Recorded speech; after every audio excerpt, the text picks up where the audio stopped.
une chose qu'on a toujours eue, c'est la capacité de se dire des affaires que des fois on a honte de dire. Des choses bizarres, des choses que même on a fini de le faire pour les comme quête. J'ai fait ça, mais puis d'être capable de se le dire, pour de vrai, le moment du confessionnal, ça a été comme juste, regarde, on est 3 amis, on s'ouvre, il n'y a pas de jugement, c'est juste nous puis Dieu qui est là. Puis, ouais, c'est un highlight, là, je dirais, C'est nice. de tous les moments qu'on a vécu. Ouais. À quel moment tu t'es senti le plus loin de moi? À quel moment tu t'es senti le plus proche de moi? Oh.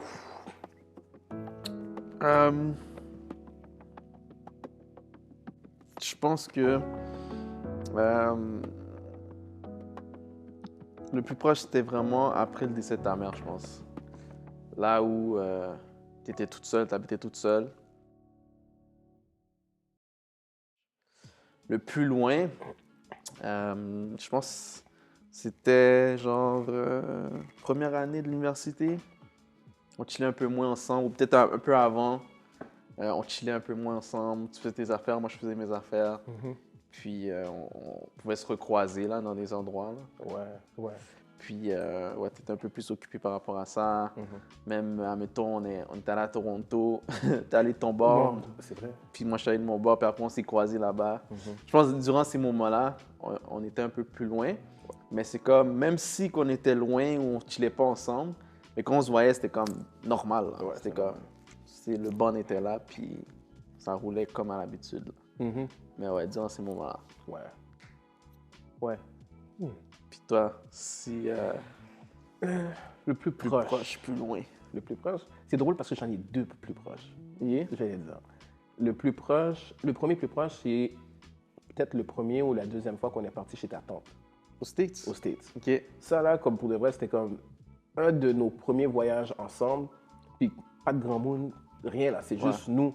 Puis de faire la route et d'arriver là, tu sais, c'était comme dans ta famille. C'était un environnement différent. Je me suis senti comme, OK, ouais, je me sens bien là. Puis j'étais avec toi et les autres gars aussi. Puis ouais, ce moment-là, pour moi, c'était un moment marquant. Puis le deuxième, ton mariage. Ah! Ouais, parce que pour moi, tu sais, c'est une chose de dire, ah ouais, mais quand on sera plus vieux, tu vas être mon témoin. Ouais. Mais c'est une autre chose de le vivre. Quand tu reçois cette confiance-là, t'es comme, OK, it's real. C'est comme... Je pense qu'on s'était dit ça au primaire, même. Ouais, on était jeunes quand on s'est dit ça, là. Puis de le vivre, c'est différent parce que, tu sais, en cours de route, on aurait pu s'éloigner, ou en cours de route, ta femme aurait pu pas m'aimer. So, cette confiance-là, pour moi, c'était vraiment spécial parce que je me suis dit, OK, comme, c'est pas juste être témoin, c'est un engagement, là, c'est notre amitié, mais c'est notre amitié plus. Yeah. Puis, ouais, pour moi, c'était comme moment marquant. Plus loin, j'en ai deux aussi. Oh. J'ai justement ce moment-là, cette période que tu as dit, où ce que Toronto, on se croise, comme on n'est pas ensemble. C'est rare qu'on voyageait pas ensemble en plus. Fait que là, c'était comme différent. Puis, un peu plus avant, j'étais plus souvent avec mon cousin. Puis, à ce moment-là, comme, on était comme dans deux réalités complètement différentes. Puis, encore là, quand on se croisait, c'était chill, mais on était dans deux moments, deux réalités, deux environnements complètement différents. Ça nous a shapés de manière différente aussi, mais en même temps, tu sais, je crache pas sur ce moment-là, mais en même temps, j'étais comme, ouais, comme, on était loin, là. Ouais. C'est des choses différemment. Ouais, vraiment. C'est fou, là. Je me rappelle plus c'était quand la première fois qu'on a regardé le film de Wood. Un défi pour les gens, là. Écoutez le film de Wood puis essayez de voir c'est qui les personnages. C'est qui les personnages entre nous, genre. En tout cas, on va pas donner l'inside.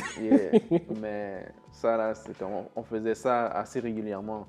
Checker ça peut-être 3-4 ans. Checker le film de Wood, puis en français. Ouais, c'est la meilleure version.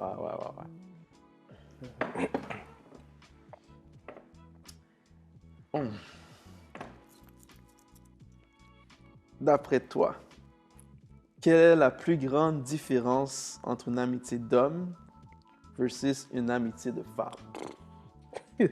Bon, on va me tuer. OK. Bon. À mon sens, mais ça, c'est moi. Une amitié d'homme, souvent, on va être assez real par rapport à qu'est-ce qu'on vit. Comme, si je suis pas d'accord avec toi, ça va être sur la table. Puis aussi, on a tendance à avoir des amitiés qui perdurent longtemps. Je connais, la majorité des gars que je connais, ils sont amis avec des gars qu'ils connaissent depuis way back. Ouais. Versus les relations de filles, j'ai tendance que comme...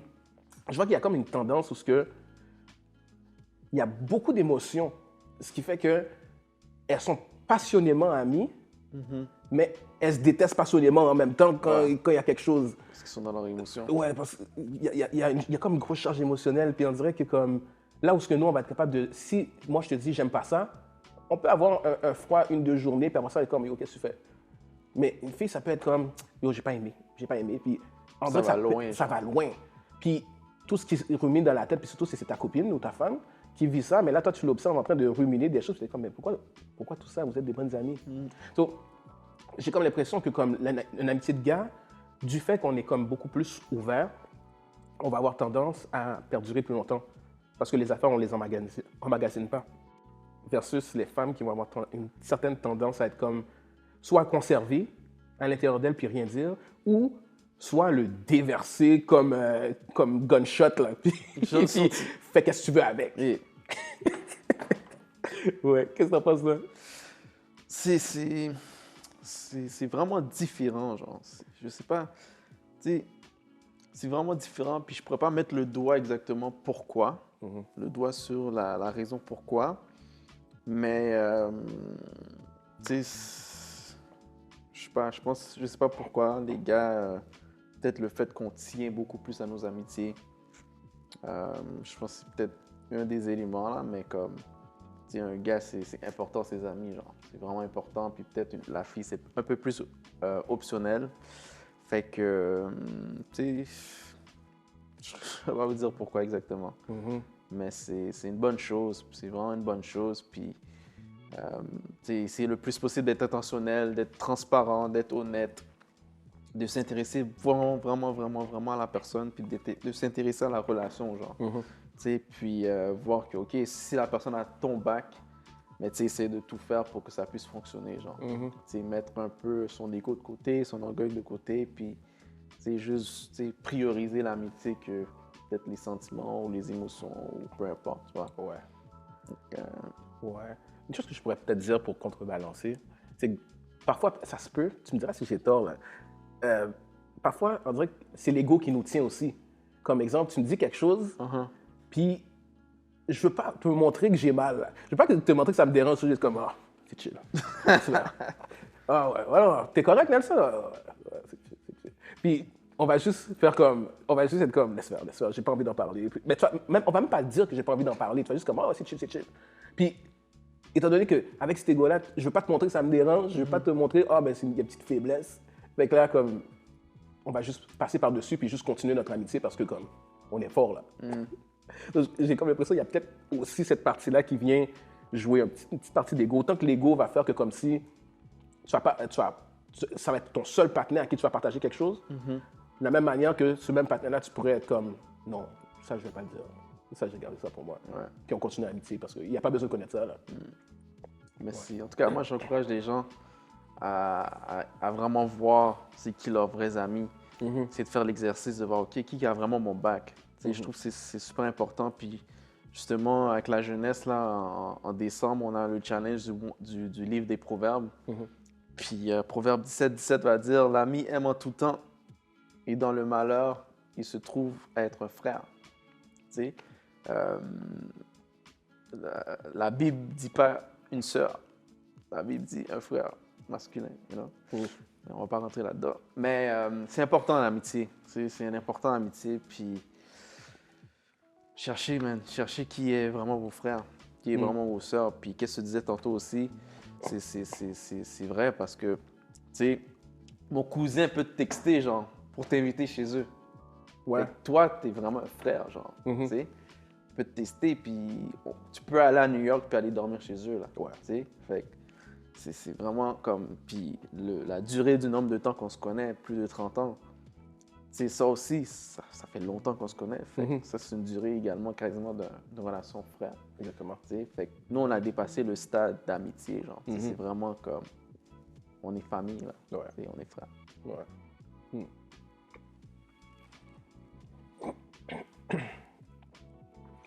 Euh, pourquoi penses-tu qu'on est aussi proche au-delà du fait qu'on se connaît depuis longtemps? Je pense que c'est une chimie qu'on a depuis longtemps. C'est vraiment une chimie. On peut se comprendre sans même se parler. Tu sais, on peut pas se parler pendant 2 semaines puis savoir exactement comment l'autre va penser, genre. Je pense que c'est ça en gros. La chimie, les expériences, les bons moments, les moins bons moments, tu sais, les 1001 coups. Les mille et un coups, puis tout le cheminement. On s'est vu dans quasiment toutes les phases de nos vies, genre. Autant célibataire, break-up, et, en couple, au primaire, graduation, enterrement, mariage, vraiment dans... On a du vécu, là. On a du vécu.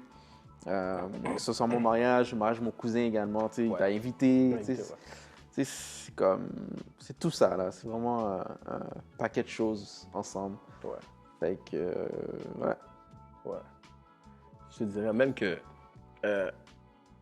on comprend la personnalité de l'autre. Ouais. Comme moi, des fois, je suis tranquille pendant 2 semaines, là, puis on se parle pas. Puis il n'y a pas de bif. Il n'y a pas de « Ah, mais c'est parce que quelque chose ». Il n'y a jamais eu de « J'ai pas parlé à Kenny parce que ». C'est juste comme ma personnalité est comme ça. Des fois, je vais être comme plus dans mon coin, plus dans mes affaires, puis je vais tellement être focus que je vais pas y penser. Que « Oh, ça fait longtemps, ça fait 2 semaines que j'ai pas texté les gars ». Fait que je pense que le fait qu'on comprend comment l'autre fonctionne, on est mieux capable aussi de supporter l'autre. Comme justement, quand autant que ce soit break-up que enterrement. Je me rappelle le nombre de fois que tu m'as texté out of nowhere, là, comme Nelson, t'es correct? Yeah. Puis, ouais. 2 jours après, yo, t'es sûr que t'es correct? Ouais, c'est correct, c'est correct. Plus tard dans la même journée, t'es correct? Ok, ouais. En fait, il y avait telle affaire, puis. Parce que tu sais que des fois, il faut dig un peu. Puis, je pense que le fait qu'on est capable de comprendre que, ok, il n'y a pas un bif, il y a quelque chose, il a une situation. Ah, mais il est bon là-dedans, je vais l'encourager. On est capable de, comme, de bien se comprendre puis de faire perdurer ça. Ouais. Selon toi, est-ce que je me connais bien? Je pourrais te dire depuis que tu fais de la PNL.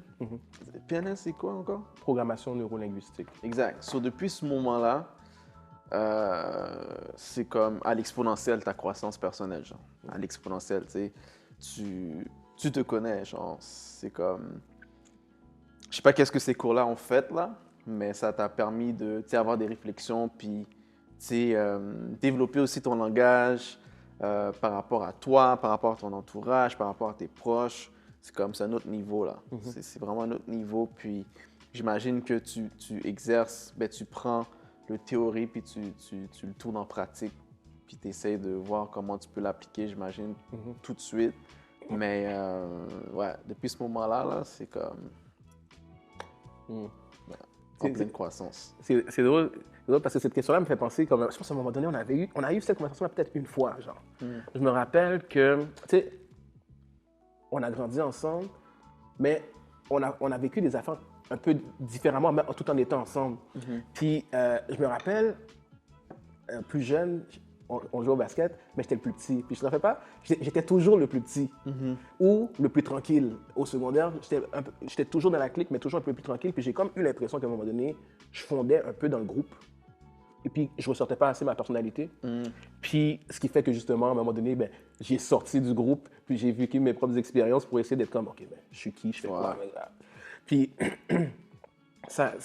quand j'ai commencé à faire ces formations-là, puis quand j'ai commencé à faire le coaching, ça m'a beaucoup aidé. Puis aussi, le retour à l'église. Tu te rappelles, comme le retour à l'église a été comme un point tournant. Ouais. Puis c'est drôle parce qu'on l'a vécu aussi. On l'a Ouais, vécu aussi c'est vrai, ensemble. ça. On s'est baptisé la même année. C'est vrai, ça. J'avais Ouais. oublié. On est allé dans le monde Dans des ensemble. moments de- Et nous tournons ensemble. Exact. Et- Tu sais, puis, ça, c'est des moments, ça, c'est plusieurs petites parts de moments que dans ma vie, je veux dire que ça m'a permis de me découvrir, mais aussi de m'améliorer. Là. Il y avait beaucoup de choses que je ne connaissais pas sur moi. Il y avait des choses que j'étais comme, OK, mais comment un gars, il fait ça? Comment il pense dans une situation comme ça? Puis j'étais comme, OK. Fait que, rendu là, avec le coaching et l'Église aussi, avec le comité des frères, puis les autres affaires que je fais à l'Église, ça me permet aussi de, OK, est-ce que j'aime ça ou j'aime pas ça? Puis d'avoir juste ma propre perspective. Puis effectivement, après ça, ce que j'ai pris du coaching, puis j'ai appliqué sur moi, ça m'a beaucoup aidé pour de vrai. Là. Ça m'a beaucoup aidé, puis je le sens aussi. Puis le fait que tu le dises, que tu le vois, mais ça me confirme aussi qu'est-ce que je ressens aussi. Mais tu sais, en y pensant, ça a commencé, ben, peut-être après le Panama ou peut-être avant. Parce que quand on est allé au Panama, c'est là qu'on a, on a fait notre confessionnal, là, puis là, on s'ouvrait, puis c'est peut-être là que ça a commencé, là. Ça se fait. C'est là que ça a commencé, les réflexions, puis la transparence à un autre niveau, là. Ouais. Vraiment un autre niveau, là, où on se cachait quasiment rien, là. Mhm. Tu sais. Mhm.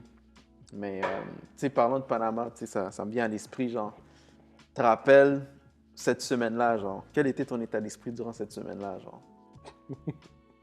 Le mariage, le road trip.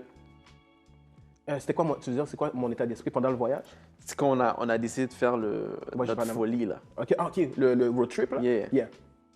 C'était quoi ton état d'esprit?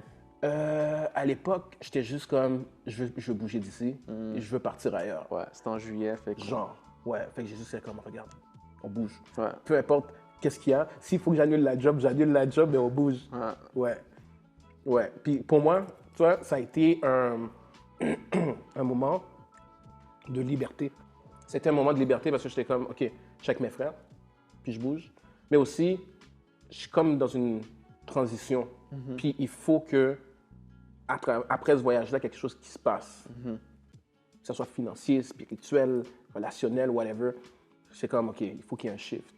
Puis j'ai tiré de vous aussi, de toi et de Joe, d'une manière assez spéciale parce que comme j'écoutais comment toi tu pensais, j'écoutais comment lui il pensait, puis j'étais comme OK, moi je vois ça comment. Puis de me former ma propre perspective par rapport à certaines affaires, disons. Après ce voyage-là, pour de vrai, ça a changé. Beaucoup de choses ont changé. Ouais. Yo, tu sais, juste à y penser, moi j'étais vraiment, le sentiment c'était bittersweet. Ouais. Le fait que on allait là, c'est vraiment nice, tu sais, moi j'aime ça voyager et tout. Puis on était ensemble. Puis c'était comme aussi, genre, pour moi, c'est comme, yo, c'est mon dernier voyage avec les boys, là. Tu sais, après, c'est fini, là. Après, c'est fini, à moins que tu parles à Bibi, you know. Ou changer baillot. Mais, tu sais, moi, c'était vraiment ça, là. C'était comme, yo, je vais maximiser le temps parce que après c'est comme, tu sais, on sait pas, là, si on pourra le faire après.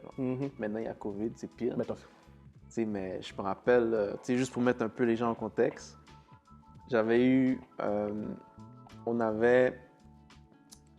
une entrevue le mercredi après-midi. C'est une job qui m'intéressait plus ou moins là. Moi, ma tête était vraiment dans le voyage, fait que je suis allé faire l'entrevue, puis whatever là. Entrevue en après-midi vers 2h, 3h, on retourne chez nous. À 8h, on part aux States. Donc mon cousin se mariait à Brooklyn. Parti à 8h, on est arrivé aux States jeudi matin. On a dormi 5-6 heures. Le mariage était quoi, à 1h? À 1h, ouais. On a dormi 5-6 heures. On a fait le mariage. Resto. À 5h de l'après-midi, on est parti à Montréal. Parce qu'on avait un vol vendredi matin à 7h du matin. Yeah. Pour le Panama. Ouais. Tu sais? Fait que, tu sais, tout ça en 24 heures, là. C'était juste fou. On n'avait pas vraiment dormi. Non. C'était l'adrénaline là, qui nous a amenés là. Ouais. Puis après, on est arrivé pour le chemin. Puis le vol, le Panama, si on le manquait, c'était fini. C'était fini, ouais. C'est fou, là. On a conduit comme des malades. On est arrivé ici 3h du matin. Rentré la caille, douche, aéroport. Puis après, on était au Panama. Après, on parlait de tout, plus de rien. Puis tu sais, je vous avais dit que j'allais propose. C'est vrai, j'avais oublié. Puis quand on est retourné du Panama, moi j'étais à Toronto. Quand tu es parti à Toronto, ouais. Aller propose. Exact. Puis tu sais, il y avait tout cet amalgame-là, genre. Ouais. Ça, c'était vraiment un point tournant. Ouais. Comme tu dis, genre. C'était quelque chose. Ouais. C'était quelque chose.